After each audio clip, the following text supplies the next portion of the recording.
The match starts the way it always does. The hum of the battle bus, the familiar countdown everyone's learned to ignore. But for Rowan, dropping in solo for the first time in weeks, something feels wrong even before his boots hit the ground. He can see it. The island below doesn't look random, it looks arranged. The roads curve to deliberately, the hills are placed like barriers, not accidents. When he lands near the old watchtower and opens his first chest, he finds the exact weapon he'd hoped for. He laughs, telling his stream he's just getting lucky today. He has no idea that luck is the language the island uses to hide its intent. The early game goes smoothly, almost suspiciously so. Enemies appear one by one, not in chaotic groups. Each fight is spaced just enough for Rowan to heal, reload, and reposition. After he wins a firefight by the narrowest margin, ducking behind a rock that wasn't on the map yesterday, he jokes to his stream that the map is carrying him. The chat fills with laughing emotes, not realizing how close to the truth that joke really is. The terrain had nudged him toward safety, funneled bullets away, and offered cover at the exact moment he needed it. It wasn't luck, it was a helping hand. As the storm circle shrinks, Rowan moves inland, and the island responds. Pots open where cliffs should be. Bridges extend just a little farther than before. When explosions hit nearby trees, they fall at convenient angles, creating ramps and barricades without any player building a thing. Rowan pauses on a ridge and looks down at the battlefield. A strange thought creeps in. This looks like a board, not a place. The hills are like knights, the rivers are bishops, every open field a calculated sacrifice. It's like someone laid out lanes and choke points with purpose. The first real clue comes when Rowan tries to flank an enemy sniper. He runs through a canyon he's used dozens of times before, only to find it suddenly narrower, steeper, forcing him into a predictable path. As he sprints through, shots crack from above with perfect timing. The enemy was already waiting at the only viable exit. Rowan barely escapes by sliding into a cave entrance that collapses behind him the moment he is clear, sealing off any pursuit. It's as if the island itself decided the fight had gone on long enough. Breathing hard in the darkness, Rowan stops joking. His stream chat quiets as he mutters that the terrain just changed, that it wasn't like that a second ago.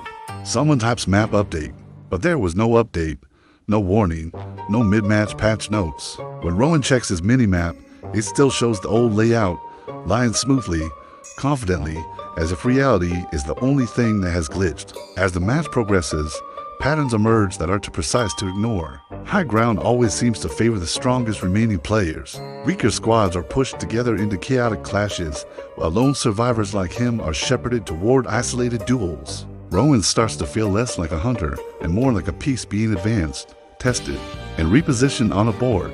To test this theory, he deliberately tries to break the pattern, running straight for the storm's edge. The island resists him. The wind picks up unnaturally, slopes angle him back inward, and water currents drag him toward the safe zone with an insistence that feels almost annoyed. The realization hits him fully when he eliminates a player near some ruins. The ground beneath the body shifts subtly, stones sliding into place, forming a crude arrow pointing deeper into the island. Rowan stares at it, his heart pounding. No system he knows does that. No procedural generation reacts after a kill.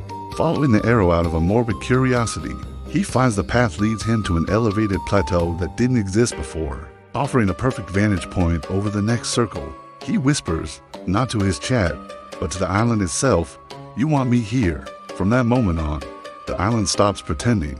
The terrain changes become bolder, more aggressive. Hills rise mid-sprint, forcing jumps at exact timings. Rivers flood to cut off escape routes. Entire buildings sink into the ground to deny cover. And elsewhere, new structures emerge from the earth crude but functional, like a player hastily building under pressure. Except there's no resource cost, no animation, just an instant rearrangement of the world. Rowan understands with chilling clarity. The island isn't reacting randomly, it's making moves. It counters him when he gains an advantage and concedes space when it needs to lure him forward. It's playing a long game where the goal isn't just to eliminate players, but to test them. Flashbacks surface in Rowan's mind. Older seasons, moments where map changes felt dramatic, but arbitrary events everyone accepted as spectacle. But now he sees them differently. They were opening gambits. The island was learning how players think, how they rotate, how they exploit height and cover. He realizes that every update, every map evolution was the island gaining experience, refining its strategy, becoming better at the game than the people playing it. As the player count drops into the single digits, the match feels tense in a new way. It's not just the enemies, the ground itself feels hostile, alive with intention. Rowan watches as the last two squads clash in a valley that suddenly narrows, its rock walls sliding inward like closing jaws. He feels a sick respect for the elegance of the trap. It's a perfect endgame funnel that guarantees conflict, guarantees resolution. Rowan decides to communicate, not through his mic, but through action. He stands still in an open field, drops his weapons, and spins in place, as if to say, "I understand. I see the game now." For a moment, the island pauses. The terrain freezes mid-shift. The wind dies down. The silence is so complete Rowan can hear his own breathing through his headset. In that stillness, he feels something like attention focused on him, vast and patient. The final circle forms not around a dramatic landmark, but an empty grid of flat land. It's eerily symmetrical. No cover, no elevation, nothing but pure exposure. A chessboard stripped bare for the endgame. Rowan laughs weakly, realizing this is the island's version of a final move. It's removing all variables, forcing pure skill against inevitability. When the last other player emerges at the opposite edge of the circle, the ground subtly tilts, dividing the field into two equal halves. Rowan on one side, the other player on the other. A perfect mirror. A duel arranged not by chance, but by design. The fight is brutal and fast. Bullets fly, both players moving instinctively. But every dodge Rowan makes is met with a counter from the terrain. The ground rises to block one line of fire, then sinks to expose him to another. He realizes the island isn't favoring either of them now. It's observing, learning which responses work best under pressure, which angles produce the fastest resolution. When Rowan finally takes the winning shot, the elimination feels hollow. The victory screen flickers, delayed, and the island does not celebrate. Instead, the ground beneath Rowan fractures into a pattern of lines, glowing faintly, forming a massive grid that stretches to the horizon. His character stands at the center of it, alone, the last player not just on the island, but of the island.